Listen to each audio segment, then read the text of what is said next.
안녕하세요, 독자 여러분. 여러분은 여행을 떠날 때 무엇을 가장 중요하게 생각하시나요? 멋진 풍경일까요? 맛있는 음식일까요? 아니면 편안한 휴식일까요? 저희 부부는 이번 여행을 다녀오고 나서 한 가지를 확신하게 되었습니다. 여행은 어디를 가느냐보다 어떻게 여행하느냐가 훨씬 더 중요하다는 걸 말입니다. 저희는 크루즈를 타기 전 약 10일간 독일, 네덜란드, 벨기에의 크루즈 동선과 겹치지 않는 여정으로 여행을 했고, 여행 11일차 영국 사우스햄턴을 출발해 벨기에와 노르웨이 그리고 네덜란드까지 이어지는 12박 13일의 북유럽 크루즈 여행을 하고 왔습니다. 그리고 이 여행이 저희에게 또 하나의 인생 여행이 되었습니다. 오늘 영상에서는 왜 저희가 다시 셀레브리티 크루즈를 선택했는지, 그리고 왜 크루즈 여행을 추천하는지 직접 경험한 이야기를 들려드리겠습니다. 이번이 저희 부부의 첫 번째 크루즈는 아닙니다. 지난 동부지 중의 여행에서 처음 셀레브리티 크루즈를 경험했었죠. 처음에는 배에서 며칠 지내는 여행 정도로 생각했는데, 하지만 막상 승선해보니 생각이 완전히 달라졌습니다. 객실은 호텔처럼 편안했고 음식은 기대 이상이었으며, 매일 밤 펼쳐지는 공연은 여행의 또 다른 즐거움이었습니다. 무엇보다 가장 기억에 남았던 것은 승무원들의 따뜻한 미소와 세심한 서비스였습니다. 여행을 마치고 아내와 이런 얘기를 했죠. 다음 여행도 꼭 셀레브리티를 타자. 그 약속이 바로 이번 북유럽 크루즈로 이어졌죠. 세상에는 훌륭한 크루즈 선사가 많지만 저희 부부에게 셀레브리티는 단순한 배가 아니라 움직이는 5성급 호텔이었던 거죠.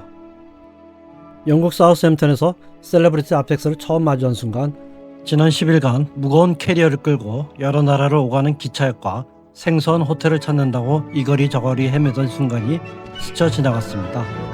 너무 힘드네. 내야도 땡긴다. 힘들어 죽겠어. 체력이 안 되네 이제. 이제 여행 못해 이제. 나 이제 비즈니스 하고 호텔 딱 여기 내리면 있는데 아니면은 나 여행 못. 이제는 나이에 따라 체력적인 한계도 있고 해서 그나마 이번 크루즈 여행 선택하길 정말 잘했구나라는 생각이 들었습니다. 웅장한 모습으로 항구에 서 있는 크루즈를 보는 순간부터 여행은 시작되죠. 객실 문을 열고 짐을 풀었습니다. 그리고 그 짐은 여행이 끝날 때까지 쌀 일이 거의 없습니다.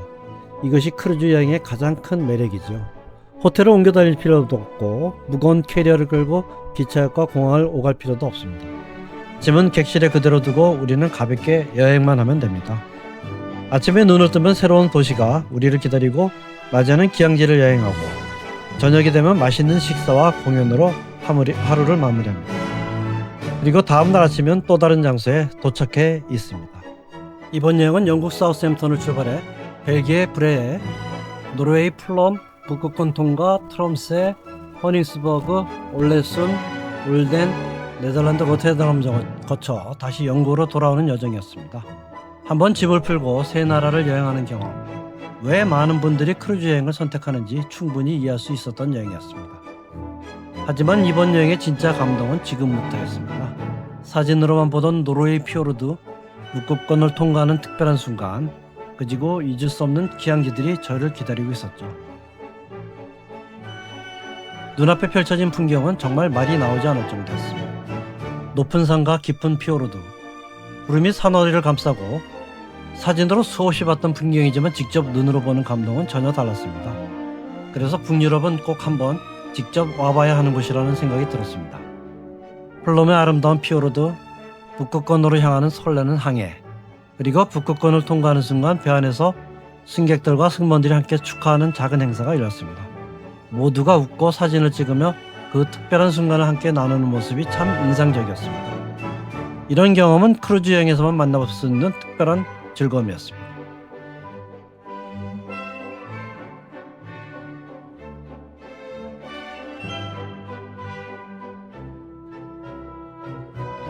유럽 최북단 호닝스버그에서 바라본 끝없는 북극해까지, 하루가 지날 때마다 새로운 풍경이 기다리고 매일 아침 새로운 장소에서 눈을 뜨는 여행, 그것이 북유럽 크루즈의 가장 큰 매력이었죠.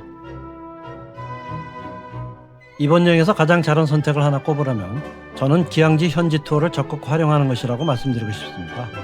크루즈 선사에서 운영하는 투어는 편리하고 안심할 수 있다는 장점이 있어요. 하지만 저희는 여행을 준비하면서 기항지마다 선사 투어와 현지 투어를 비교해보고 가능한 곳은 미리 현지 투어를 예약했습니다. 그 결과 여행의 만족도는 그대로였고, 비용은 상당 부분 절약할 수 있었죠. 물론 즉흥적으로 현지 기항지에서 내려 피오르드 투어를 신청하게 된 경우도 있었습니다. 하지만 이 또한 비용은 선사 투어에 비해 엄청 저렴했어요. 투어 신청 시 조금 걱정도 했지만 그 선택이 오히려 이번 여행의 최고의 순간 중 하나가 되었습니다.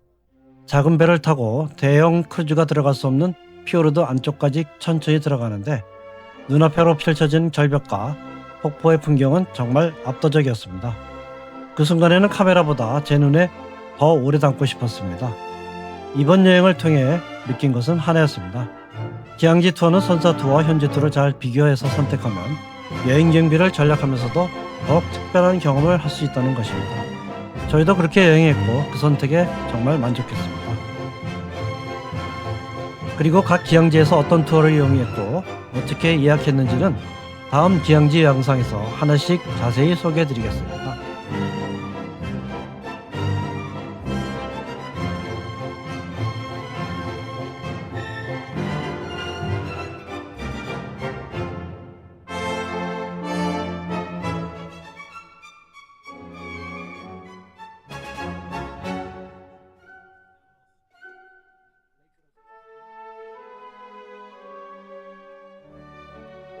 어느덧 크루즈 12박 13일의 여행도 마지막을 향해 갑니다.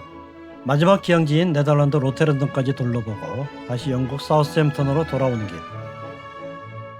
갑판에 서서 바다를 바라보는데 이번 여행의 장면들이 하나씩 떠오르기 시작했습니다.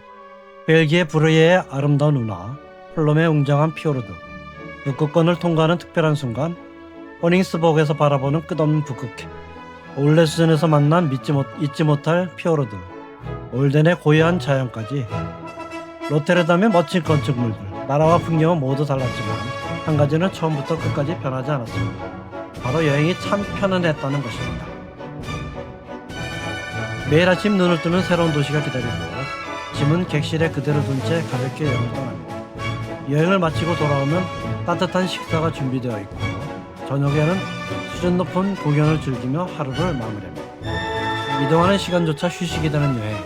그래서 북유럽에서는 크루즈가 정말 가장 좋은 선택이라고 생각이 들었습니다. 물론 저희가 경험해보지 못한 좋은 크루즈 선사도 많습니다. 저희 부부에게 셀러브리티는 참 잘 맞았습니다. 편안한 객실, 정성스러운 식사, 수준 높은 공연, 그리고 언제나 따뜻하게 맞아주던 승무원들 덕분에 여행이 더욱 행복한 추억으로 남았습니다. 이번 여행을 통해 또다시 한번 느꼈습니다. 북유럽은 단순히 관광지를 많이 보는 여행이 아니었습니다. 자연을 천천히 바라보고 소중한 사람과 여유로운 시간을 보내며 하루하루를 온전히 즐기는 여행이었습니다. 그리고 그런 북유럽을 가장 편안하게 만드는 방법 중 하나가 바로 크루즈 여행이라는 생각이 들었습니다. 혹시 여러분도 언젠가 북유럽 여행을 꿈꾸고 계신다면 크루즈라는 선택도 꼭 한번 보류해 보시기 바랍니다. 오늘 영상은 12박 13일 북유럽 크루즈 여행의 전체 이야기였습니다. 하지만 사실 진짜 이야기는 지금부터 시작입니다. 다음 영상에서는 브리에부터 노테르담까지 각 기항지별로 하나씩 여행하며 직접 이용한 현지 투어, 예약 방법, 비용, 그리고 꼭 가봐야 할 명소와 숨겨진 팁까지 직접 경험한 내용을 자세히 소개해드리겠습니다. 북유럽 크루즈를 준비하고 계신 분들이라면 분명히 도움이 될 내용들로 준비하겠습니다. 이번 영상이 도움이 되셨다면 구독과 좋아요로 응원해주시고 다음 기항지 여행에서도 함께 해주세요. 감사합니다. 좋은 영상으로 찾아뵙겠습니다. 구독과 좋아요는 사랑입니다. 감사합니다.